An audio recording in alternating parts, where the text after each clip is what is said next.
Sabi nga nila, art is not just what we see, but what we feel. Dahil may mga sining na hindi lang minamasdan, ito ay inaalagaan at hinuhubog. Isa na rito, ang bonsai art. Isang uri ng sining na nagtuturo sa atin na ang kagandahan ay hindi minamadali, kundi dahan-dahan binubuo sa paglipas ng panahon. Wow, kaya naman ngayong umaga, makakasama po natin ang isang taong piniling gawing sining ang pag-aalaga ng halaman. Walang iba, kundi si Ryan Lloyd Di Marana. Magandang umaga at welcome sa Rise and Shine Pilipinas, Ryan. Magandang umaga po sa inyo. Nilalamig na siya. Mapansin mo. Ang lamig, no? Yes po. Okay lang ba yan sa mga bonsai? Gusto ba nila yung malamig o gusto nila mainit? Mas gusto po nila mainit. Ah. Arawan. Naku, kaya mo yan, ha? Huwag ka munang... Kaya naman po Huwag mo nila. kaming iwan. Ryan, kailan ba at saka paano ka ba na-expose sa kaalaga ng bonsai? Dali eh. Oo. Yes po. Nung na-introduce po sa akin yung bonsai. Oh, 13 Nang isa pong years kakilala. old. Yes po. So, ano sa tingin mo yung parang nakakuha nung atensyon mo or like nakakuha Bakit bonsai? Bakit Oo. bonsai? Kasi sa dami ng halaman. Yung iba, or like, orchids, di ba? Yes. Hindi kailangan, masyadong diligan, hangin lang. Ba't bonsai sa'yo? Kasi nung pumunta po ako sa isang kakilala, nakita ko po, ang gaganda po ng mga halaman nila. Then nilalagyan po nila ng wiring. Tapos Oo. tinitriman po nila. Tama, di ba? Yung wiring yung ginagawa para suporma yung Yes po.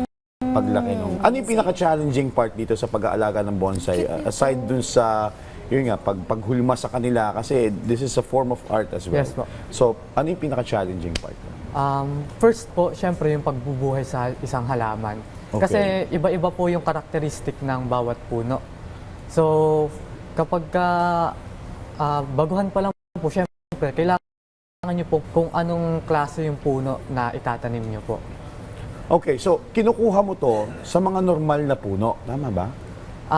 Actually po kasi, ang concept po talaga ng bonsai is to mimic old trees, full-grown. Okay. Yes Yung po. mga malalaking puno, Yes po, yes. gagayahin mo yung... paano sisimulan? Oo, paano sinisimulan? Madami po kasing way para simulan siya. Pwede pong from cuttings, kayo po yung magpapalaki. Okay. Or kukuha na po kayo sa wild ng maliliit, then kayo na po magpapatubo. Katulad dito nasa blue na paso, yung Yes blue na po. pot. Para siya puno.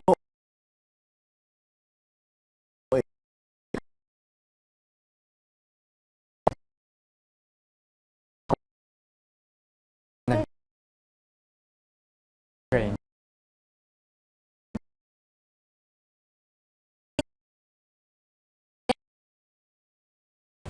Pwede po sa laki ng halaman. So, medyo ano din talaga Komplikado siya. talaga, Medyo no? complicated. Yes po. Tsaka konting mali mo lang, pwedeng mamatay na yung plant. Pwede po. Hulo, kawawa naman ang Yun. plants. So paano to? Normal na lupa ba yung ginagamit? Meron bang specific May mixture of soil o may whatever. mixture din ba na kailangan? Depende po. Depende po ng ginagamit mga... Ang gamit river sand. River sand. Yes po. Okay. So ano kaibahan nun? Sa normal na soil? Ang kagandahan po kasi ng river sand ay... Yes. Paano naman yung gusto ko? Chari. Paano ba kayo nagde-design ng isang bonsai? Like may sinusunod ba kayong style o depende sa trip mo lang? Depende po siya kung paano nyo po nakuha yung bonsai materials. Depende pa rin doon. Tulad po nito, Okay. ang style po niya ay informal upright kasi meron po siyang curve yung puno Ang niya po. ganda, no? Informal upright. Yes Kanina po. tinatanong kita kung buhay to kasi parang tuyo siya eh. So paano Buhay yan? siya, yan Oo, yung mga, ano, may mga dahon green eh. na dahon. Ang Okay. tawag po sa kanya ngayon is defoliated, wala po siyang leaves. Ang purpose naman po nun is para mas mapaliit po yung leaves niya kapag tumubo po ng panibago. Okay. So maraming proseso. Oo, medyo Yes ano po. pala talaga. Tapos gaano kadalas Technical. dapat didiligan ng bonsai? May natanong kanina si Leslie Oo. kung dapat ba naaarawan? Dapat Mas gusto niya Mas gusto naaarawan. naaarawan. Yes po. So gaano siya kadalas naman diligan? Ako po, nagdidilig po ako morning and afternoon. Depende po sa panahon. Kapag tag-init po talaga, pwede pong 3 times a day. Pwede. Or kapag tag-ulan naman po, pwedeng hindi sila diligan. Okay, so halimbawa ako may bonsai ako. Tapos kasi may mga nakikita ko naka-display indoors eh. Yes po. So kailangan ba ilabas ko sila or pwede silang indoors lang? Mas okay po talaga sila sa labas, pero kung gusto niyo pong pang-design sa loob ng bahay, Oo.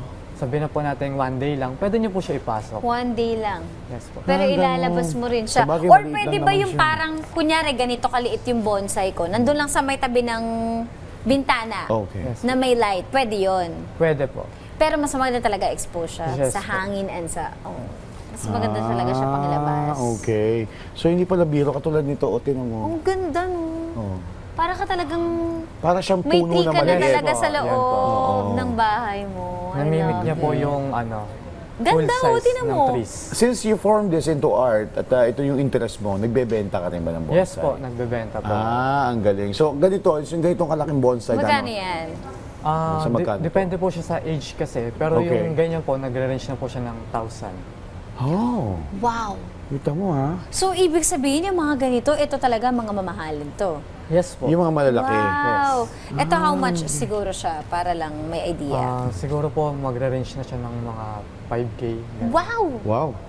Pero kasi, pag tiningnan nyo naman siya, parang I'm one with the nature. Parang ganun yung, yung feeling Oo. mo eh. Tsaka Diba? depende rin talaga sa interest Ang ganda nung na itsura niya, no? magkakagusto. Ang galing ano?